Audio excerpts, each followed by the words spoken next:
오늘의 말씀은 시편 149편입니다. 이 시편 149편은 제 개인적으로는 시편의 요한계시록이라고 부르고 있습니다. 내용을 보더라도, 그리고 시가 놓여있는 위치를 보더라도 그렇습니다. 우리가 이미 시편 150편을 했었던 것으로 기억합니다. 150편은 무엇으로 끝났냐 하면 그레이트 할렐루야의 마지막 시편이기도 하지만 시편 전체의 결론이라고 했습니다. 할렐루야 하면서 그의 성소에서 하나님을 찬양하는 예배로 끝냈습니다. 그래서 호흡이 있는 자마다 6절에 있는 것처럼 여호와를 찬양하라, 이것이 전체 주제라고 하였습니다. 바로 그 전에 있는 이 시편 149편은 오늘 말씀을 다시 한번 우리가 보면서 시편 150편도 사실 다르게 해석될 수 있음을 보여주는 매우 중요한 시편입니다. 특별히 이 시편 149편에 우리의 시선을 끄는 몇 개의 중요한 핵심 단어들이 나오게 됩니다. 예를 들어서 149편 1절입니다. 다 같이 읽겠습니다. 할렐루야, 새 노래로 여호와께 노래하며 성도의 모임 가운데서 찬양할지어다. 아멘. 여기서 할렐루야로 시작해서 마지막 절도 할렐루야로 끝나는데 1절의 시작을 새 노래라고 이야기를 합니다. 그리고 성도의 모임이라는 단어도 나오게 됩니다. 또한 2절도 특별한 단어로서 하나님을 지칭하고 있습니다. 다 함께 읽겠습니다. 이스라엘은 자기를 지으신 이로 말미암아 즐거워하며 시온의 주민은 그들의 왕으로 말미암아 즐거워할지어다. 아멘. 하나님을 자기를 지으신 창조자로 이야기함과 동시에 왕으로 이야기하고 있습니다. 1절에 여호와, 그리고 또 4절에도 여호와라고 하나님의 이름을 부르고 있고 6절에는 하나님이라고 부르고 있습니다. 또 특별하게 우리가 봐야 할 단어들이 4절에 보면 구원이라는 말이 나오게 됩니다. 그래서 이 새 노래에는 구원과 관련되어 있고 성도의 모임과 성도는 분명하게 구원받은 자임을 알 수 있게 됩니다. 5절의 성도들이라고 명확하게 다시 한번 이야기를 합니다. 그리고 6절에 가장 149편의 특징이 나오게 됩니다. 다 같이 읽겠습니다. 그들의 입에는 하나님에 대한 찬양이 있고 그들의 손에는 두 날 가진 칼이 있도다. 아멘. 이 성도들에 대해서 이야기를 해주는 특징이 있습니다. 성도라는 말은 무려 3번에 걸쳐서 나오게 됩니다. 1절의 성도, 5절의 성도, 그리고 마지막 9절에도 성도라고 이야기합니다. 거룩한 백성들은 이처럼 새 노래를 부르는 예배하는 구원받은 공동체들이라는 것은 분명합니다. 그런데 그들이 예배 공동체일 뿐만 아니라 여기 보면 그들의 손에는 두 날 가진 칼이 있도다라고 하면서 입에는 하나님에 대한 찬양이 있는 예배 공동체가 두 날 가진 칼이 있는 자들이라고 이야기하는 것이 매우 독특합니다. 한 절 한씩 보도록 하겠습니다. 149편 1절에 이렇게 시작합니다. 할렐루야, 새 노래로 여호와께 노래하며 성도의 모임 가운데서 찬양할지어다 라고 이야기합니다. 그리고 이 성도는 6절에 있는 것처럼 입에는 하나님에 대한 찬양이 있는 예배 공동체라는 것은 분명한데 5절에 보면 그들이 영광 중에 즐거우며 그들의 침상에서 기쁨으로 노래할지어다 라고 합니다. 갑자기 침상이란 말이 나오게 됩니다. 그래서 이 침상과 6절에 있는 두 날 가진 칼은 사실은 매우 안 어울리는 말입니다. 두 날 가진 칼, 양날의 검입니다. 한쪽에만 날이 있는 그런 검이 아니라 양쪽에 날을 갈아서 싸우기 매우 유용하게 발전된 칼입니다. 손에는 두 날 가진 칼을 갖고 있으면 이것은 언제입니까? 이건 전시입니다. 그런데 5절에 보면 침상에서 기쁨으로 노래할지어다. 이거는 전쟁과는 전혀 앞뒤가 안 맞는 말입니다. 5절을 보면 마치 무엇이 생각나냐면 평화의 시대가 생각이 납니다. 그리고 6절에는 전시가 생각이 납니다. 5절을 표준 세번역으로 읽어보도록 하겠습니다. 성도들아 이 영광을 크게 기뻐하여라. 잠자리에 들어서도 기뻐하며 노래하여라. 아멘. 이것으로 보면 그리고 또 1절과 마지막 절 9절도 할렐루야라고 찬양을 부르는 것, 그리고 3절에는 춤추며라는 말과 소고와 수금으로라는 말을 통해서도 전체적으로 149편은 전시는 아닌 듯 합니다. 그러면 6절에 있는 이 전시에 벌어진 두 날 가진 양날 검을 가진 현재 그들은 언제일까요? 아마 추정컨대 이 6절이 끝난 다음에 그들이 침상에서 기쁨으로 노래하는 이 시점에 149편이 불려졌을 것으로 보여지게 됩니다. 침상에서 기쁨으로 노래할지어다 라는 것은 잠자리에 들어서도 기뻐하며 노래한다라는 이야기는 이미 전쟁이 완전한 승리로 끝났음을 보여주는 아주 중요한 단어입니다. 149편 1절 공동번역도 마찬가지로 새 노래라고 이야기합니다. 그리고 2절을 보면 성도를 신도라고 하면서 우리가 지금 신도, 믿음의 백성들이라고 하는 현재 성도들과 동일한 단어들을 쓰고 있습니다. 공동번역으로 6절을 보면 이렇게 표현하고 있습니다. 다 같이 읽겠습니다.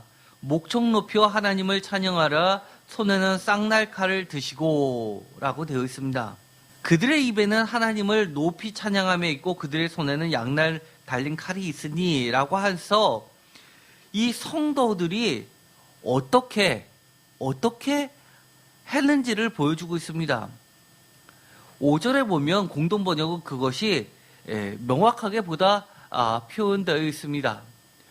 5절을 다 같이 읽겠습니다. 짓눌린 자들에게 승리의 영광 주셨다. 신도들아 승리 잔치 벌여라. 밤에도 손뼉치며 노래하여라. 아멘. 이 5절을 보면 우리가 아까 읽었었던 이 표준 세번역이나 개역개정하고는 조금 약간 뉘앙스가 달라졌습니다. 여기서는 완전히 전쟁이 끝난 시점이 아니라 마치 지금도 전쟁을 하고 있는 시점 같아 보입니다. 밤에도 손뼉치며 노래하여라. 승리의 잔치 벌여라. 승리의 영광 주셨다라고 하는 것으로 봐서는 완전히 승리가 끝난 시점을 이야기하는 것 같기도 하면서 또 지금 승리로 전쟁이 끝났는데 앞으로도 또 다른 전쟁이 놓여 있지만 그것도 여전히 승리할 수밖에 없는 승리의 연속의 시점에 놓여 있는 것과 같은 느낌이 들기까지 합니다. 왜 이런 일이 벌어질까요? 사실 6절 이하부터는 그 자세한 이야기가 나와 있습니다. 149편 7절을 다 같이 읽겠습니다. 이것으로 문나라에 보수하며 민족들을 벌하며 8절 그들의 왕들은 사슬로 그들의 귀인은 철고랑으로 결박하고 9절 기록한 판결대로 그들에게 시행할지로다. 이런 영광은 그의 모든 성도에게 있도다. 할렐루야. 아멘. 7, 8, 9절을 보면 왜 5절과 6절을 이처럼 두 가지 다 뜻으로 번역하게 됐는지가 보여지게 됩니다.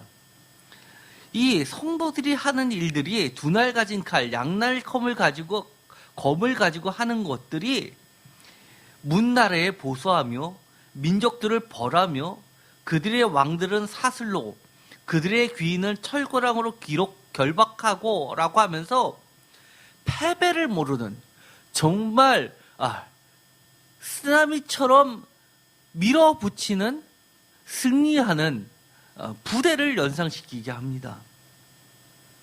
그러면서 그들에게는 많은 포획물이 있고 그리고 조금도 두려움이 없이 마치 휩쓸고 지나가는 승리의 물결임을 보이게 됩니다. 전시를 하더라도 그들이 밤에 침상에 들어갈 때는 전쟁에서 전시에 침상에 눕는 법이 어디 있습니까? 전쟁 같지도 않은 전쟁을 그들이 치르면서 너무나 마치 금강을 캐듯이 주워 담듯이 쓸어 담듯이 기쁨의 노래를 하는 듯해 보입니다. 마치 이런 것들이 벌어지는 장면들은 우리가 전시에서 볼 수 있을까요? 거의 보기 힘든 모습입니다. 전쟁은 언제나 전쟁일 뿐입니다. 어려움이 있습니다. 아무리 대승을 거뒀는 전쟁이라 하더라도 아군의 피해는 있게 마련입니다. 그러나 여기선 전혀 그런 것들이 소개되고 있지 않습니다. 그래서 이것을 봐서는 성도들이, 하나님의 백성들이, 구원받은 자들이 과거에는 그들을 핍박했었던 자들을 사정없이 기록한 판결대로 그들을 최종 종말론적으로 영적인 전쟁을 거두고 있는 것을 보게 됩니다. 기록한 판결, 누가 기록했을까요? 하나님이 기록했고 예수 그리스도 어린 양이 기록했고 그리고 핍박받은 요한계시록에 의하면 목배인 성도들이 기도로서 하나님께 올려드린 대로 기록되어 있을 겁니다. 그러면서 그들에게 했던 대로 되갚아주는 겁니다. 뿐만 아니라 하나님의 말씀대로 기록된 대로 살았는데 그렇게 살다 보니까 이 땅에서 조금 못나지고 억울해지고 손해보고 술책을 안 뿌리다 보니까 바보같이 살았지만 오히려 하나님의 말씀대로 산 것이 마지막 때 이렇게 보상받는 것을 보여주고 있습니다. 149편 6절은 매우 중요한데 마치 이것을 읽으면 우리가 최후 종말 심판에 양날검을 휘두르는 성도들을 보는 듯합니다. 여기서 마치 성도를 하나님의 군대로 표현하고 있습니다. 이 하나님의 군대는 민수기의 이스라엘 백성들의 정체성을 밝히는 중요한 명칭입니다. 그래서 민수기 사람의 숫자를 백성들의 숫자를 셀 때 민수기에서는 어떻게 세냐면 장정들만 셉니다. 남자들만 셉니다. 군대에 싸움에 나갈 수 있는 사람만 셉니다. 그렇다는 얘기는 여자와 아이들을 무시하는 것이 아니라 그들은 철저하게 보호의 대상이고 하나님의 군대로서 표현하고 있을 뿐입니다. 많은 여성학자들이 그것은 성차별이다 이야기하지만 이 성경은 그것을 성차별적인 시각으로 그려내는 것이 아니라 하나님의 군대로 하나님의 백성을 묘사하고 있는 겁니다. 그리고 우리가 성경 예배에서도 하나님의 군대를 검색해보면 출애굽기에 등장하기 시작하면서 이 민수기에 대거 등장하게 됩니다. 그래서 하나님의 백성, 이스라엘 백성은 점차 무엇으로 바뀌게 되냐면 이처럼 하나님의 군대로 바뀌게 되고 그것이 신약시대로 오면 성도, 새 이스라엘로 바뀌고 요한계시록에 가면 지금 이것처럼 어린 양을 따르는 순교당한 새 노래를 부르는 14만 4천 명의 구원받은 성도를 이야기하게 됩니다. 이 14만 4천이라는 것은 이렇게 신천지에서 이야기하는 정해진 숫자가 아니라는 건 제가 여러 차례 아마 설교를 했을 겁니다. 14만 4천이라는 말이 요한계시록이 2번 나옵니다.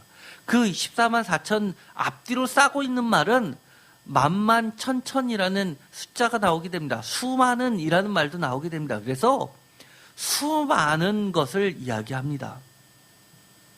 그리고 히브리 개념에서 이 천이라는 개념이 오늘날로 이야기하는 건 10, 100, 1000 할 때 그 천도 아닙니다.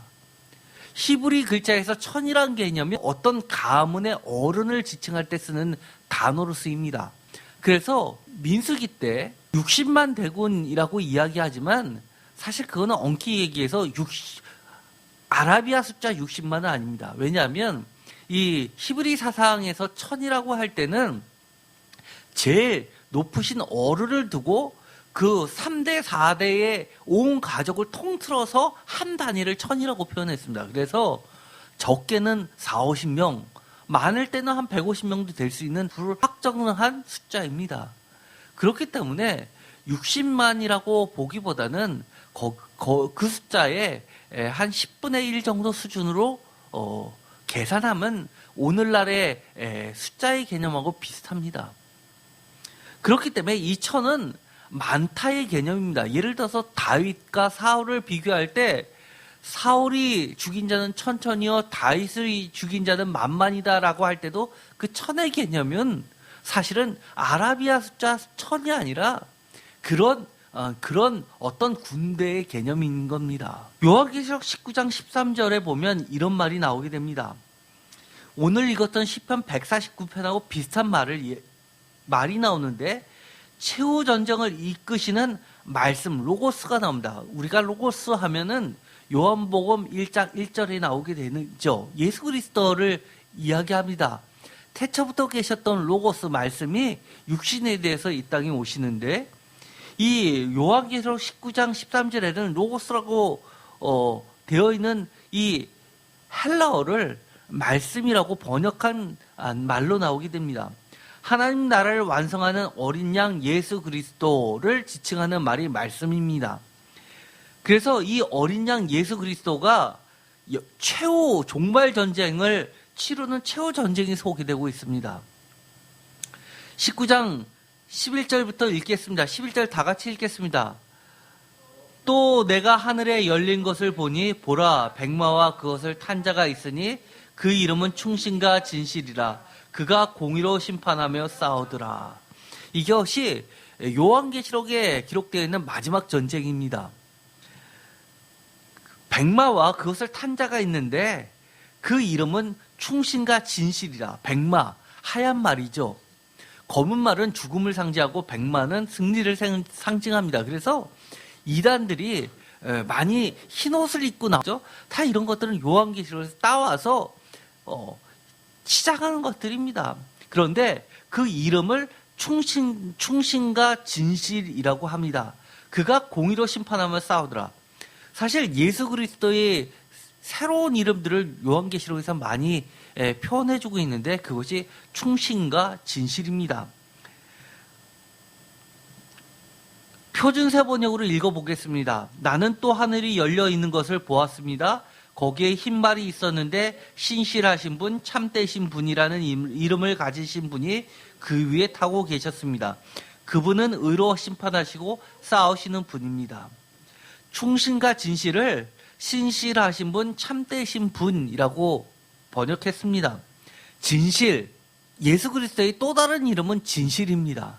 신실입니다. 이것은 뭐냐면 믿음의 결정체라는 겁니다. 제가 여러 차례 말씀을 드렸습니다. 믿음, 여러분의 믿음이 있으면 얼마나 있습니까?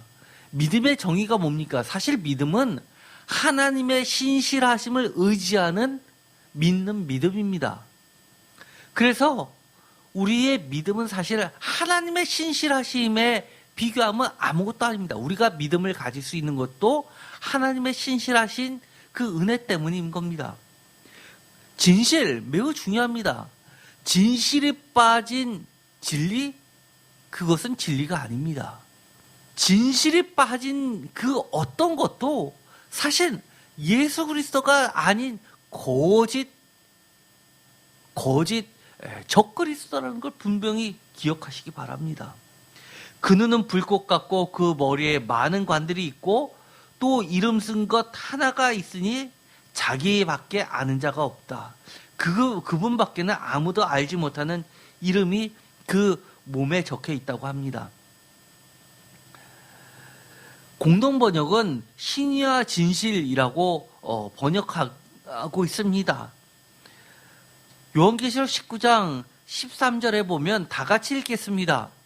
또 그가 피 뿌린 옷을 입었는데 그 이름은 하나님의 말씀이라 칭하더라. 아멘.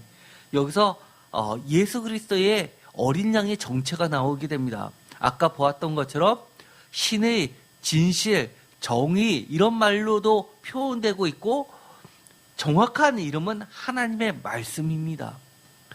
이것을 묘사해주고 있는 것이 있는데 바로 피 뿌린 옷을 입었다. 예수 그리스도의 십자가의 피를 상징합니다. 14절에 보면 이렇게 되어 있습니다. 다 같이 읽겠습니다. 하늘에 있는 군대들이 희고 깨끗한 세마포 옷을 입고 백마를 타고 그를 따르더라. 아멘. 하늘에 있는 군대들이 소개됩니다. 이것은 누구입니까? 흔히 천사라고 표현되고 있지만 이것은 구원받은 백성들입니다. 성도들입니다. 성도들은 하나님의 군대들입니다. 그들은 예수 그리스도처럼 깨끗한 세마포 옷을 입습니다. 우리의 죄가 예수 그리스도의 피로 깨끗이 씻어졌기 때문입니다. 하나님의 말씀, 이 하나님의 말씀을 헬라어 원문을 보면 분명하게 로고스라고 이렇게 표현하고 있습니다. 로고스라는 말이 명확하게 이 요한복음 1장 1절과 이 요한계시록 19장 13절은 일치합니다. 그 다음 말이 바로 이 시편 149편하고 연결됩니다. 다 같이 읽겠습니다. 15절입니다. 그의 입에서 예리한 검이 나오니 그것으로 만국을 치겠고 친히 그것을 철장으로 다스리며 또 친히 하나님 곧 전능하신 이의 맹렬한 진노의 포도주 틀을 밟겠고. 아멘.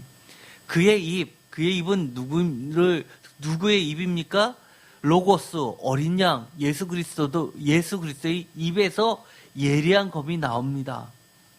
그 예리한 검이 나와서 이것으로 만국을 칩니다. 그렇다니 이 얘기는 예리한 검이 하나님의 말씀이라는 겁니다. 우리가 하나님의 말씀을 읽습니다. 우리가 말씀대로 살려고 애씁니다. 그렇다는 이야기는 마지막 때에 우리가 하나님의 말씀으로 검으로 무장해서 마지막 때를 살고 있다는 이야기입니다. 우리가 말씀을 놓친다는 것은 적과 싸워서 이길 수 있는 유일한 무기를 놓치는 겁니다. 예수 그리스도의 입에서 예리한 검 하나님의 말씀으로 만국을 치겠고 친히 그들을 철장으로 다스리며 라고 하는 이 말은 149편 7절에서 나오는 것처럼 이것으로 문나라에 보수하며 민족들을 벌하며 그의 왕들은 사슬로 그들의 귀인들은 철거랑으로 결박하고 라는 말하고 같습니다. 9절에 있는 것처럼 기록한 판결대로라는 이야기는 하나님의 말씀대로라는 말과 똑같은 겁니다. 하나님 곧 전능하신 이의 맹렬한 진노의 포도주 틀을 밟겠고, 포도주 틀이라고 이야기합니다. 밟으면 포도에서 밟히는 대로 포도주 즙이 튕겨져 나갑니다. 이것은 예수 그리스도의 피를 상징합니다. 성만찬의 포도주를 상징합니다. 공동번역으로 읽겠습니다. 그분의 입에서는 모든 나라를 쳐붓을 예리한 칼이 나오고 있었습니다. 그분은 친히 새 지팡이로 모든 나라를 다스리실 것입니다. 그리고 전능하신 하나님의 분노의 포도를 담은 술틀을 그분의 옷과 넓적다리는 모든 왕의 왕, 모든 군주의 군주라는 칭호가 적혀 있습니다. 아멘. 모든 왕의 왕, 모든 군주의 군주, 이 말은 만왕의 왕, 만주의 주라는 표현입니다. 주님은 그 두 발로 진노의 포도주 틀을 밟는데 만왕의 왕, 만주의 주라고 이야기합니다. 보통 성전을 두 기둥으로 표현합니다. 솔로몬의 두 기둥에서 유래됐죠. 많은 교회를 보면 본당에 두 개의 기둥을 세운 교회들을 꽤 많이 볼 겁니다. 이런 것들 다 이 마당의 왕 만주의 주를 상징하는 형상들이죠. 분명하게 여기서 원문을 보더라도 그 순서를 보면 칼과 그리고 찬양은 대꾸의 형식을 가지고 있습니다. 위치가 똑같이 나오게 됩니다. 우리는 찬양을 부르는 것은 사실 가장 좋은 찬양은 우리는 위로받기 위해서 태어난 그런 찬양보다도 우리가 오늘 예배를 시작할 때 불렀던 찬양처럼 예수 그리스도를 높이고 그리고 만왕의 왕 만주의 주 사실 말씀 그대로 있는 말씀을 그대로 곡으로 바꿔놓은 찬양들이 사실 좋은 찬양들입니다. 찬양은 곧 말씀이고 말씀은 곧 찬양이기 때문입니다. 오늘의 시편들이 지금 우리가 글로 있지만 사실은 다 이것이 노래라는 것을 반드시 기억하십시오. 요한계시록 5장 9절 다 같이 읽겠습니다. 그들이 새 노래를 불러 이르되 두루마리를 가지시고 그 인봉을 떼기에 합당하시도다. 일찍이 죽음을 당하사 각 족속과 방언과 백성과 나라 가운데에서 사람들을 피로 사서 하나님께 드리시고 아멘. 시편 149편 1절에도 새 노래가 나오고 요한계시록 5장 9절에도 새 노래가 나옵니다. 이 새 노래, 일찍이 죽음을 당하신 예수 그리스도께서 두루마리, 생명의 책 두루마리에 이 이름이 적혀 있는 자들, 구원받는 자들이 족속과 방언과 백성과 나라 가운데서 사람들을 피로 사서 우리를 구원시켜 주셨고, 이 족속과 방언과 백성과 나라 가운데 대한민국도 있고 지금 여기 앉아 계신 여러분들도 있는 겁니다. 이 새 노래 요한계시록 14장 3절 다 같이 읽겠습니다. 그들이 보좌 앞과 내생문과 장로들 앞에서 새 노래를 부르니 땅에서 속량을 받은 14만 4천 밖에는 능히 이 노래를 배울 자가 없더라. 아멘. 아무리 가르쳐줘도 배울 수 없는 사람들, 아무리 가르쳐줘도 배울 수 없는 정말 뛰어난 노래, 이것은 구원받은 자만이 구원에 감격해서 부르는 새 노래입니다. 그런데 에베소서 6장 17절에 보면 중요한 말이 나오게 됩니다. 하나님은 어린 양이 이끄시는 최후 전쟁에 앞서서 성도, 하나님의 군대들에게 준비시키시는 것들, 리스트들이 나오게 됩니다. 이것을 전신갑주라고 표현하고 있습니다. 전신갑주는 완전 무장이라는 말과 같습니다. 그 중에서 검이라는 말이 나옵니다. 에베소서 6장 17절입니다. 에베소서 6장 13절부터 읽도록 하겠습니다. 그러므로 하나님의 전신갑주를 취하라. 이른 악한 날에 너희가 능히 대적하고 모든 일을 행한 후에 서기 위함이라. 아멘. 모든 일을 행한 후에 마지막 때 전쟁을 치르고 나서 바로 서기 위해서는 반드시 준비해야 될 표준세 번역으로 말하자면 하나님께서 주시는 장비로 완전 무장해야 되는 것들이 있습니다. 14절 다 같이 읽겠습니다. 그런즉 서서 진리로 너희 허리띠를 띠고 의의 호신경을 붙이고 15절 평안의 복음이 준비한 곳으로 신을 신고. 여기서 보면 진리로 너희 허리띠를 띠고, 진리로 허리띠를 띠어야 됩니다. 의의 호신경을 붙여야 됩니다. 평안의 복음에 준비한 곳에서 신을 신어야 됩니다. 이것을 표준세 번역은 진리 허리를 동이고 정의의 가슴막이를 하고 발에는 평화의 복음을 전할 채비를 하십시오 라고 이야기합니다. 에베소 6장 16절 17절 다 같이 읽겠습니다. 모든 것 위에 믿음의 방패를 가지고 이로써 능히 악한 자의 모든 불화살을 소멸하고 구원의 투구와 성령의 검 곧 하나님의 말씀을 가지라. 아멘. 믿음의 방패, 믿음이 없으면 우리가 수비를 할 수가 없습니다. 중요한 이야기가 나오게 되죠. 17절 구원의 투구와 성령의 검 곧 하나님의 말씀을 가지라. 유일한 무기가 나오는데 그 무기, 성령의 검, 칼, 하나님의 말씀을 가지라고 이야기합니다. 하나님의 말씀은 마지막 때 모든 악을 쳐부수는 유일한 무기입니다. 에베소서 6장 18절 모든 기도와 간구를 하되 항상 성령 안에서 기도하고 이를 위하여 깨어 구하기를 항상 힘쓰며 여러 성도를 위하여 구하라. 구하라 구하라 구하라. 기도하라 기도하라 기도하라.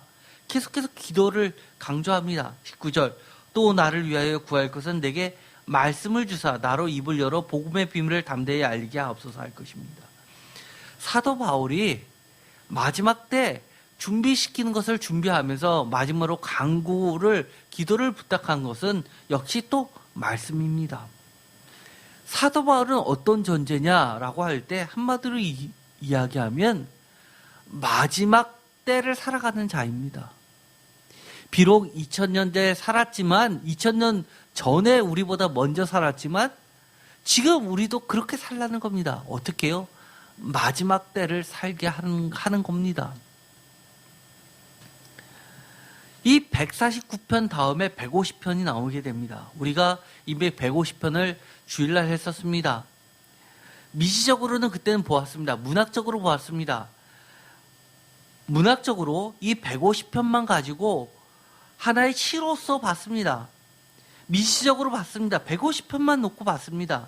전체 결론이 뭐였냐 하면 호흡이 있는 모든 자는 하나님을 찬양하라라는 거였습니다. 그런데 거시적으로 한번 볼까요? 거시적, 전체적으로 서사적으로 보자는 겁니다. 하나의 운율을 따지면서 보지 말고 스토리, 전개상으로 보자는 겁니다. 마지막에 이 부르는 찬양 예배는 사실은 단순히 예배의 의미를 뛰어넘고 있습니다. 거시적으로, 전체적으로 보면은요, 이 150편은 하나님 나라의 완성인 천국 잔치의 기쁨을 표현한 겁니다. 149편은 전쟁의 승리의 찬양을 부르는 거라면 150편은 전쟁이 다 끝나고 나서 왕이 하나님의 궁전인 여호와의 성소에 들어갔었을 때 궁전 앞에서 다 모여있고 백성들이 왕을 향해서 찬양을 부르는 그런 모습으로 그려내고 있다는 겁니다. 시편 89편이 무언가요? 원래 이 시편에 다윗의 찬양시라고 하는 1편 제1권부터 3권의 전체 1권에서 3권까지의 결론이 나와 있는 것이 시편 89편입니다. 특별히 38절에 보면 다윗의 시하고는 영 느낌이 다르게 추가적으로 그려져 있는 부분이 납니다. 인간왕의 실패를 철저히 고백하고 있습니다. 다윗 왕과 맺은 하나님의 영원한 왕이 언약을 폐기하고 있는 장면이 나오게 됩니다. 89편 35절입니다. 다 같이 읽겠습니다. 내가 나의 거룩함으로 한번 맹세하였은즉 다윗에게 거짓말을 하지 아니할 것이라. 다윗에게 맹세하셨다는 겁니다. 그것이 내용이 36절에 보면 그의 후손이 장구하고 그의 왕위는 해같이 내 앞에서 항상 있으니 37절 다 같이 읽겠습니다. 또 궁천의 확실한 증인인 달같이 영원히 경고하게 되리라 하셨도다. 셀라. 아멘. 셀라는 휴지입니다. 쉬는 겁니다. 아마 1권부터 3권까지는 마지막에 이 37절로 끝났을 것으로 보게 됩니다. 하나님이 다윗의 왕가에 영원한 왕위를 허락하신 언약을 맺으셨다는 것으로 끝났는데 4권과 5권을 포로기 이후에 다시 편집하면서 어떤 말을 집어넣고 있냐 하면 그러나 하면서 집어넣은 말이 있습니다. 다 같이 읽겠습니다. 그러나 주께서 주의 기름 부음 받은 자에게 놓아사 물리쳐서 버리셨으며 주의 종의 언약을 미워하사 그의 간을 땅에 던져 욕되게 하셨으며. 너무나 충격적인 말을 합니다. 인간왕 다윗 왕이 후손에게 맺으셨던 그 언약을 하나님이 파하셨다는 말을 하기 시작합니다. 주의 종의 언약을 미워하셨다는 겁니다. 이제는 사람에게 주었던 영원한 언약을 더 이상 하나님이 지키시지 않으시겠다고 이야기합니다. 그러면서 4권과 5권을 최종 시편의 편집자인 에스라가 편집을 한 것으로 추정하면서 이 1권과 3권의 다윗의 노래들을 메시아 찬양을 다 종말론적으로 바꿔놓습니다. 영원한 왕으로 바꿔놓고 있습니다. 그러면서 이렇게 이야기합니다. 그 다음 이어지는 90편을 특별히 모세의 노래로 시작합니다. 그러면서 1, 2절에 보면 모세의 노래가 나오는데 출애굽의 이야기를 하면서 출애굽 때부터 다윗 왕이 아니라 그 출애굽 때부터 영원부터 영원까지 주님만이, 하나님 여호와만이 우리의 하나님이시고 우리의 거처였다라고 선포하는 것으로 시작을 하고 있습니다. 이스라엘의 진정한 왕은 다윗이 아니라 영원 처음부터 하나님이었다라고 이야기를 하는 겁니다. 90편 1절부터 읽어보겠습니다. 주여 주는 대대에 우리의 거처가 되셨나이다. 산이 생기기 전 땅과 새기도 주께서 조성하시기 전 곧 영원부터 영원까지 주는 하나님이시니이다.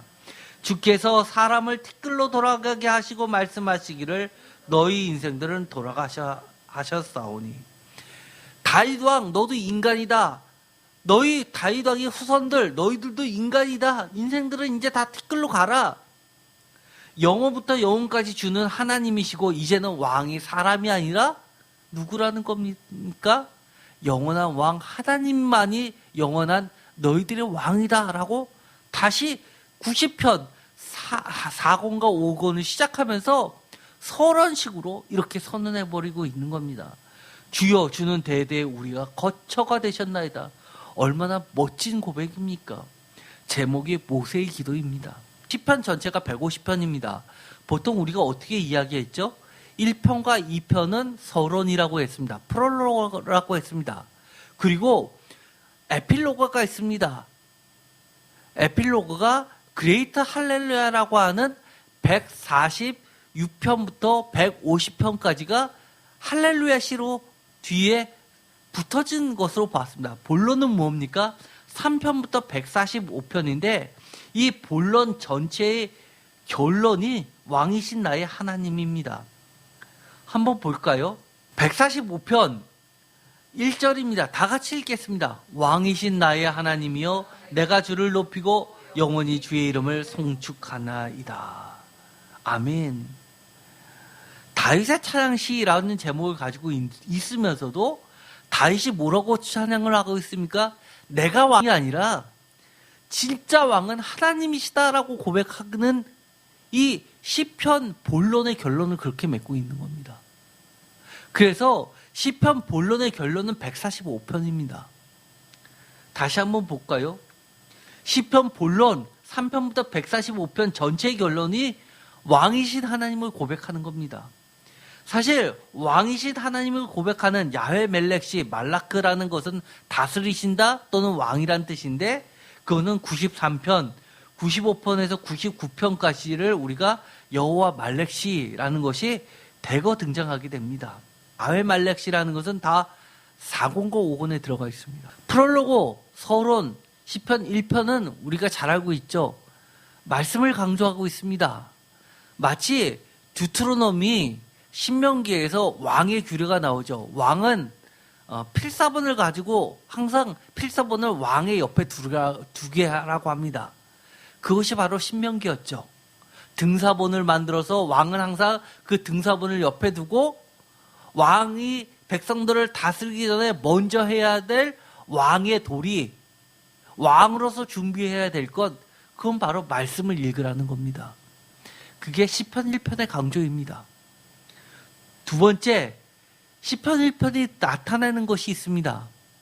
하나님은 왕이신데 무엇으로 세상을 다스리냐 하면 말씀으로 다스린다는 겁니다. 그래서 우리가 하나님의 우리의 왕이시고 우리가 하나님의 백성이고 하나님의 다스림을 받으려면 우리가 시편 1편에서 있는 것처럼 주야로 하나님의 말씀을 묵상하는 겁니다. 2편은 뭐가 나오죠? 시편 2편. 왕이 등극식이 나옵니다. 오늘날 내가 너희를 낳았다. 이 유명한 말, 예수님께서 세례요한한테 세례를 받을 때 하늘이 열리고 너는 내 아들이다 라는 말이 어디에 나오는 겁니까? 시편 2편에 나오는 겁니다. 시편 2편은 학자들이 볼 때 다윗 왕의 후손들이 왕으로 세워질 때 왕이 등극식, 재위식에서 공식적으로 부르던 찬양으로 보았던 겁니다. 대관절에 왕이 즉위실에 사용됐던 겁니다. 혹자들은 솔로몬 왕이 왕의 등극식을 할 때 이 시편 2편을 불렀다라고 추정하는 학자들도 있을 정도입니다. 시편 전체의 본론은 3편부터 145편입니다. 에필로그는 대할렐루야시입니다. 대할렐루야시는 146편, 150편까지는 전부 다 할렐루야로 시작해서 할렐루야로 끝납니다. 매장 할렐루야가 나오는데 특징 150편은 매 절마다 할렐루야가 나오면서 클라이막스를 이룬다고 했습니다. 오늘 145편 본론의 결론 왕이신 나의 하나님이라고 아예 결론을 내고 있습니다. 그러면서 오늘 읽었었던 말씀 149편을 보면 6절에 보면 특별히 하나님의 온 세상의 왕이 되는 마지막 전쟁, 정말 최후 심판의 양날검을 가지고 마지막 전쟁을 치르시는 하나님의 군대들에 대해서 나타내고 있는 것이 바로 149편입니다. 그것이 바로 누구입니까? 여러분입니다. 나는 전쟁 안 치르고 있는데요. 영적으로 보면 지금 여러분이 마지막 전쟁을 치르고 있는 겁니다. 여러분의 무기는 뭡니까? 말씀입니다. 기도하면서 그 말씀대로 기도하면 그것이 하늘에 전달되고 그 말씀대로 이 마지막 때는 진행되고 있는 겁니다. 그러면서 지금 여러분이 149편을 살고 있는 겁니다. 149편을 넘어서면 어떻게 된다는 겁니까? 150편에 가면 여러분이 마지막 때 하나님의 궁전에서 천국에 들어가서 천국 잔치를 벌리면서 하나님께 그의 성소 앞에서 찬양하고 있다는 겁니다. 이처럼 거식 관점에서 보면 성도는 왕이신 하나님 나라를 만들어 가기 위해서 다시 이야기하면 하나님이 직접 다스리는 하나님 나라, 그것이 뭡니까? 천국입니다. 그것을 위해서 최후의 영적 전쟁을 치르고 있고 그 전쟁을 치르고 있는 군사들이며 여러분들은 지금 심판의 권리를 행사하시는 어린 양 예수 그리스도의 심판의 대행자들이라는 겁니다. 다시 이야기하면 예수님의 제자들인 겁니다. 149번 6절 그들의 입에는 하나님에 대한 찬양, 예배하는 공동체들, 지금 여러분들이 예배를 드리고 있는데 이 예배 공동체들은 두 날 가진 칼을 가지고 있는 자들입니다. 이것으로 문나라를 복수하며 민족들을 벌하며 그들의 왕들은 사슬로 그들의 귀인들은 철거랑으로 결박하고 기록한 판결, 말씀대로 시행하는 자들입니다. 이런 모든 영광은 성도에 있습니다. 참된 성도들이 되십시오. 시편 150편 1절 다시 한번 우리가 다 함께 읽어보겠습니다. 할렐루야, 그의 성소에서 하나님을 찬양하며 그의 권능의 군창에서 그를 찬양할지어다. 아멘. 오늘 여러분 이 예배에 나오셨습니까? 성소에 나오셨습니까? 이 예배 시간, 이거 매우 귀중한 시간입니다. 시편 1편에서 150편 전체의 결론, 거시적 결론은 최후 영적 전쟁을 승리로 마친 후에 하나님의 궁전인 여호와의 성전에서 왕이신 하나님을 높이며 찬양 예배를 드리면서 하나님의 나라가 이루어진 것, 완성된 것을 축하하며 기뻐하는 천국 잔치인 것입니다. 그때 이렇게 이야기합니다. 6절 호흡이 있는 자마다 여호와를 찬양할지어다. 할렐루야. 호흡이 있는 자마다 라고 하는 것은 구원받은 자들 이야기합니다. 구원받지 않은 자들은 어떤 자들입니까? 사망에 처해져 있는 자들입니다. 영원한 죽음에 처해져 있는 자들입니다. 우리가 마지막에 예배 드릴 수 있는 자들, 그 자들은 이처럼 오늘도 예배 드리는 자들이고 하나님을 찬양 드리는 자들이고 진실되게 하나님의 말씀대로 살아가는 자들입니다. 우리가 지금 세상에선 때로는 좀 세상에서 밀려난 것처럼 보일 수가 있습니다. 참된 성도들은 거짓 성도들하고 분명하게 구별됩니다. 그들은 지금 거짓으로 속이고 들어올지는 몰라도 분명하게 마지막 때는 명확하게 드러날 것입니다. 오늘 149편은 분명하게 우리에게 그렇게 이야기해 주는 겁니다. 너의 존재는 하찮은 존재가 아니야.